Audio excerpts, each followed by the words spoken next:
Right ఇక Delhi blast కు సంబంధించిన ఒక బ్రేకింగ్ అప్డేట్ చూస్తున్నాం. ఢిల్లీ పేలుడు ఘటనలో సంచలనాలు ఇప్పుడు ఒక్కొక్కటిగా బయటపడుతున్నాయి.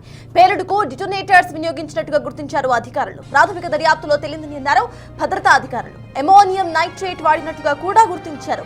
ఆత్మాహుతి దాడి అయి ఉండొచ్చనే కోణంలో కూడా దర్యాప్తును కొనసాగిస్తున్నారు. కాగా నిన్న ఫరీదాబాద్ లో అమోనియం నైట్రేట్, పొటాషియం నైట్రేట్ తో సహా సల్ఫర్ తో కూడిన 2900 కిలోల పేలుడు పదార్థాలను స్వాధీనం చేసుకున్నారు అధికారులు.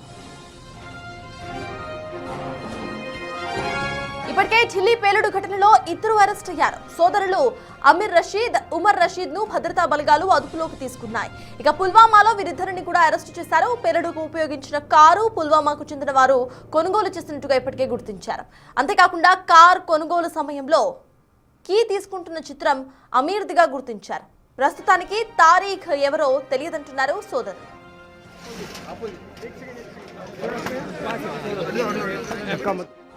అటు ఢిల్లీ ఎర్రకోట సమీపంలో పేలుడు ఘటన ఉగ్రదాడిగా ఇంటెలిజెన్స్ ఏజెన్సీస్ నిర్ధారించాయి. కారులో పేలుడు పదార్థం అమర్చినట్టుగా ఏజెన్సీలు వెల్లడించాయి. కారును పుల్వామాకు చెందిన తారీఖ్ కొనుగోలు చేసినట్టుగా తెలిపారు. ఇప్పటికే తారీఖ్ ను అదుపులోకి తీసుకున్న భద్రతా బలగాలు కారులో మృతి చెందిన వ్యక్తిని గుర్తించేందుకు DNA పరీక్షలను నిర్వహిస్తున్నారు. మరోవైపు వెలుగులోకి కారుకు సంబంధించిన సీసీటీవీ దృశ్యాలు వచ్చాయి.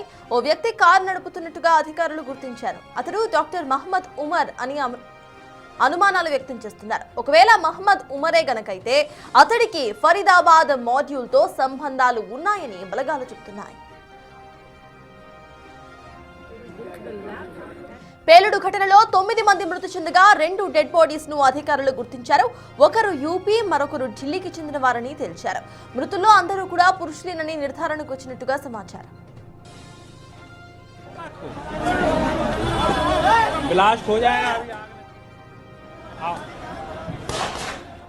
నిన్న సాయంత్రం 6:52 పేలుడు సంభవించింది. కాగా ఎర్రకోట సమీపంలోని పార్కింగ్ స్థలంలో I-20 కారును 3 గంటల పాటు నిలిపి ఉంచినట్టుగా గుర్తించారు.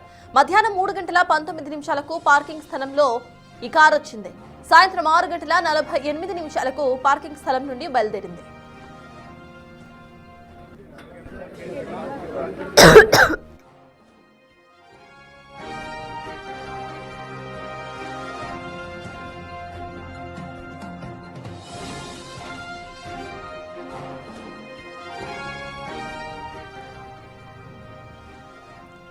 రైట్ రెడ్ ఫోర్ట్ సమీపంలో పార్కింగ్ స్థలంలో I-20 కారును 3 గంటల పాటు అక్కడే నిలిపి ఉంచినట్టుగా గుర్తించారు అధికారులు. మధ్యాహ్నం 3:19 పార్కింగ్ స్థలం లోపలికి ఎంట్రీ ఇచ్చిన ఈ కార్ సాయంత్రం 6:48 పార్కింగ్ స్థలం నుండి బయలుదేరింది. అయితే బయలుదేరిన కొద్దిసేపటికే పేలుడు సంభవించిందని పోలీసులు తెలిపారు. కార్ గురుగ్రామ్ RTO ఆఫీస్ లో రిజిస్ట్రేషన్ అయి ఉన్నట్టుగా బలగాలు గుర్తించాయి. Car registration number HR 26CE 7674 గా తేల్చారు అధికారులు. కారు మహమ్మద్ సల్మాన్ పేరుతో రిజిస్ట్రేషన్ అయి ఉన్నట్టుగా పేర్కొన్నారు. ఇందులో భాగంగా మహమ్మద్ సల్మాన్ ను పోలీసులు అరెస్ట్ చేశారు. విచారించగా తాను కారును అమ్మేసినట్టుగా తెలిపాడు. ఇక ముమ్మర దర్యాప్తు చేపట్టిన పోలీసులు కారు పుల్వామాకు చెందిన తారీఖ్ కొనుగోలు చేసినట్టుగా ప్రాథమిక అంచనాకొచ్చారు. हम देख रहे हैं सीन ऑफ क्राइम के ऊपर फॉरेंसिक साइंस की FSL की टीम भी है, उसके अलावा और भी स्पेशलाइज्ड एजेंसीज की दिल्ली पुलिस की टीम भी है, NSG की टीम भी है, जो पूरे सीन ऑफ क्राइम को यहाँ पे एग्जामिन कर रही हैं, आसपास के इलाके को भी एग्जामिन कर रही हैं और जो भी इसकी इन्वेस्टिगेशन के लिए ज़रूरी एविडेंसेज और ट्रेसेस हैं वो सारे कलेक्ट किए जा रहे हैं। सर इसमें कोई अभी फर्स्ट लाइन ऑफ फेस आया कि क्या का धमाका सारी अभी तो चल रहा है, अभी तो जैसे कुछ आएगा फैक्ट कंक्लूसिव होगा तभी हम बता पाएंगे। गाड़ी का क्या स्टेटस है सर? गाड़ी तो पूरी विस्फोट में खत्म हुई है और उसके अंदर अभी और जो भी उसके साथ लिंक्ड फैक्ट्स आएंगे अभी वही मैं कह रहा हूँ, it is too premature to comment upon anything. गाड़ी के अंदर ड्राइवर की बॉडी मिली है?